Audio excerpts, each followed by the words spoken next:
Thank you. The next talk is going to be by Stuart Robbins. Stuart was actually the very first winner of the Baruch Blumberg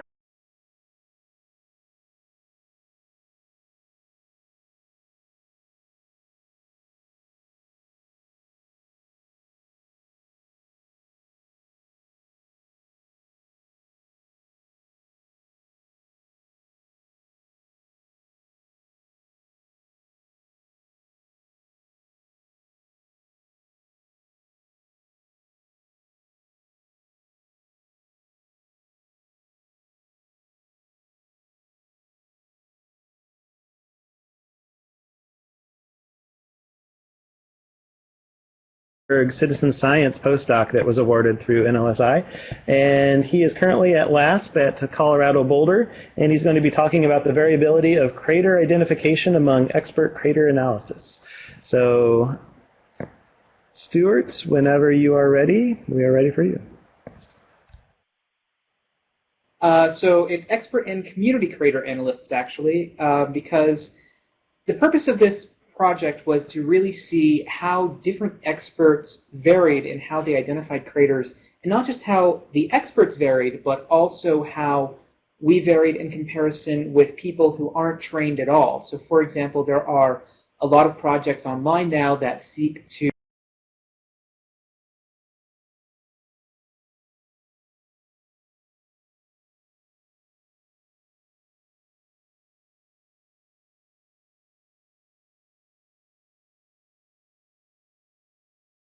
have lay people, people with absolutely no training or very, very minimal training, identify craters.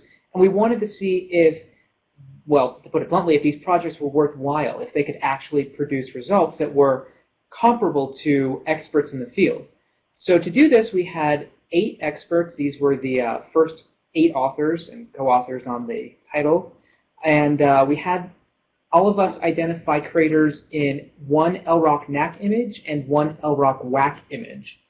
We also had thousands of volunteers through CosmoQuest's Moon Mappers project identify craters in the same NAC image that the experts used.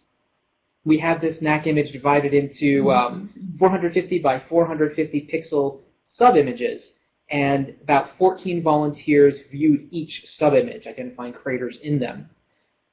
We did this all blindly, so I was the coordinator. I was the only one who actually saw results as they came trickling in, and I had done all of my crater counts before I sent it out to everyone. So this was as blinded as possible to really try to get at this question. And the reason that we used NAC and WAC images was to try to get a variety of crater morphology and to do this over different types of lunar surfaces. The experts also were able to use their own interface of choice. So, for example, I use ArcGIS to identify craters. Michelle Kirchhoff, who is a few chairs over from me, uses JMARS, and other people used various other tools. This is the NAC image, or at least a very small portion of the NAC image that we used. So let's see if I can use the pointer. So this is the NAC image, and this is the NAC image. The one at the top is showing you the expert results. The one at the bottom is showing you the volunteers. The different colored circles of the experts are the different people, so there are 8 different ones. And the red circles here are just the individual markings. The boxes that you may or may not be able to see if you have this maximizer on your computer correspond to the columns or the rows over here. The columns, this leftmost column is the expert data. The rightmost column is the volunteer data. The white circles are clustered results. So after all of the data came in, we ran this through a clustering code that took all of the markings and looked at the location as well as the diameter in order to say, all right, this group of features is one feature. And that's shown here as white. The take-home message from this graph, or this slide, is that the experts do pretty well on very sharply defined craters, where the spread in results was only about 3% from the actual diameter.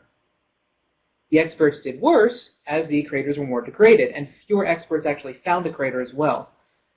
In comparison, the volunteers didn't do quite as well as the experts did in terms of the standard deviation from the ensemble result for the sharply defined crater but they did about as well as the experts did for the highly degraded craters. This is the WAC image, where it's the same basic idea as the last slide, except this time in the columns we have the mare, and in here we have the highlands region. So this is the bottom part of Mare Crisium, and you have a small lacus here, and then this is highlands material. And the basic results are effectively the same, but I'm going to get to that in a little bit of a better way to show that in the next few slides. Before I get there, though, the first question that we had to answer was whether or not experts could reproduce their results in different interfaces, and especially if they could reproduce them in the same interface that the volunteers used. So in this column, we have the first co-author, Irene Antonenko, used ArcGIS as well as JMARS and the MoonMappers interface, shown in different colors. I used ArcGIS and MoonMappers, and what you're seeing in the top row is the cumulative size frequency distribution of these craters. Bottom row is an R-plot. The take-home message from these is that, yes, to within about 1 to 1.5 standard deviations, at least Irene and I could reproduce our results in different interfaces. In this far column, we compared Irene's, mine, and the volunteers' results all from the MoonMappers interface. And again, the results overlay pretty well. There's an artifact here, however, on the very small end in the MoonMappers volunteer data. This is because we had a situation where the MoonMappers interface only lets people identify craters 18 pixels or larger. So if you have a situation where there's a crater that's maybe 18.5 pixels in true diameter, then you're going to get a bunch of people identifying it as 18 to maybe 21 pixels, but no one can identify it as just under 18 and smaller. So the average is going to be larger than 18, and so you're going to get this aliasing effect. And this is something that we saw in other investigations that we did that I'm going to get to in, I guess, 3 slides. This slide is showing you cumulative size frequency distribution on the top, and then an R-plot on the bottom of the way that the experts identified the craters in the NAC image. They're again color-coded per person. It's not really important who did what. The thicker lines that you may or may not be able to see are the expert ensemble results and the volunteer ensemble results. There are a few important take-home messages from this. First is that if you look at the minimum to the maximum range of people, or range of crater density, number of craters found per diameter, you get a variation by up to about a factor of 2 times. And so this could be significant for age implications. If we look at the ensemble results, so this darker gray line for the experts, and then we graph the relative number of craters that each person found relative to that ensemble, and then we look at the standard deviation of that, we get an envelope of about plus or minus 20 to 30% variation between people. That's actually roughly the same as what a smaller study done by Galt in 1970 got as well, but this is a much more controlled and much broader type of study because it was many different people from many different labs using many different techniques to do this. We saw different results for the WAC region, where we have the Mare over here and the Highlands over here. You can ignore the tiny colored arrows for the moment. For the Mare region, this was really the best, where we found only about a 15 to 20% variation in how people did in terms of the number of craters found. The Highlands region, however, was significantly worse, where we got about 35 to 40% standard deviation, and people varied by about a factor of 5 between the minimum and maximum number of craters found. So again, this has significant implications for ages, but of course, because I practiced this after I wrote the slides and after I sent them in, we're going to first talk about artifacts near the minimum diameter. Besides the one that I showed you earlier, we had issues where for the WAC image, I told people to identify craters as small as you're comfortable identifying. And people had various estimates of where they were comfortable. People had various ways of estimating where they were complete. What we found, and those were these small arrows, what we found was that there was no uniform, good way of identifying completeness, and everyone had a different way of doing it, and we were all different in where our completeness level. But we also found artifacts above that completeness estimate. So for example, Robbie Herrick was the green line over here, and he estimated completeness at about 9 pixels, but his crater counts start to go a much shallower slope by about 15 pixels. I, on the other hand, estimated completeness at around 6 pixels for my data, but I found an increase in the number of craters as relative to everyone else as I got to about 10 pixels and below. So these are some significant issues, especially when people start to interpret little changes in the size-frequency distribution at the small diameter end. Next to last slide, surface ages. So I was able to estimate the surface age of all of these different surfaces, the minimum, maximum, and the ensemble expert, as well as the volunteer ensemble. So again, that factor of 2 to factor of 5 difference results in differences in ages. So in the NAC area, if we took the minimum crater count by the expert, we got about 1.5 billion years, the maximum 3.2. And you'll notice that these error bars in all of these boxes don't really overlap.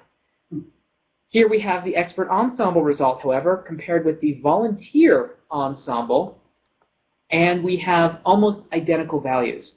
So really the take-home message from this slide is that experts vary considerably, but that as an ensemble, we compare incredibly well with an ensemble from volunteers, which lends a lot of support to these citizen science type projects when you want to use them as a population of craters.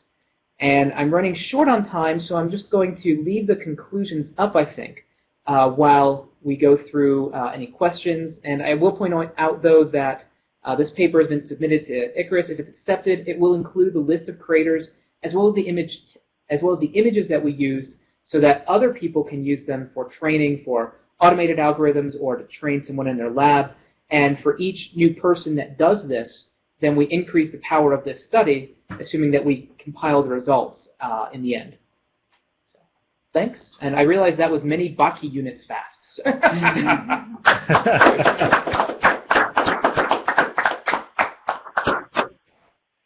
Fantastic. Thanks so much, Stuart. Jeff Plesha says that you should also consider lighting effects and see what those effects, and how have you considered lighting effects in these images, and what does that actually do to the results there? We tried to get images that were roughly the same lighting angle.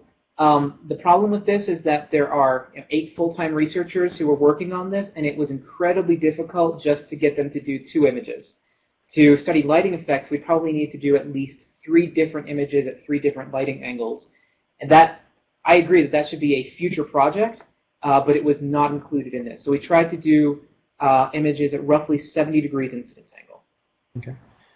He mentions also that Brett Deneve has also taken a look at that. So Michael I asks, isn't the min-max comparison unfair? The training of experts will reduce the min-max range by education. How about comparing in-data sets from in-volunteers if you have in-experts and do that repetitively for different in-volunteers? Yes. I don't know if you can. So I'll address the first part of that. So is it unfair to take the minimum versus maximum expert and say, look, these don't agree at all? I don't think so, and the reason is that we use people who have been studying crater population data and surface ages for several years, and these people have been trained. So Clark Chapman, for example, was the maximum in several of these surfaces, and someone who's been working on this for about 7 years was the minimum for one of them. And any one of us would have been perfectly legitimate in publishing our own paper with these data, and they would have been, accepted. No one would have gone through and scrutinized these crater counts. And so I don't think it's unfair to be looking at the minimum and maximum range here to point out that this is an issue that we really need to work on and figure out in the future. So in your opinion, do you think that the future of crater counting is only going to be standardizable through the use of computer algorithms to find these, or is the human eye still just the best way of doing it? At the moment, I think everyone agrees that human eye is still the best way to do it. The problem is, of course, that everyone has a different threshold of what they consider to be a crater or not. And we really saw that in the highlands terrain. And so I think that it's really an issue of people need to be more careful when they quote ages of things and quote crater count, especially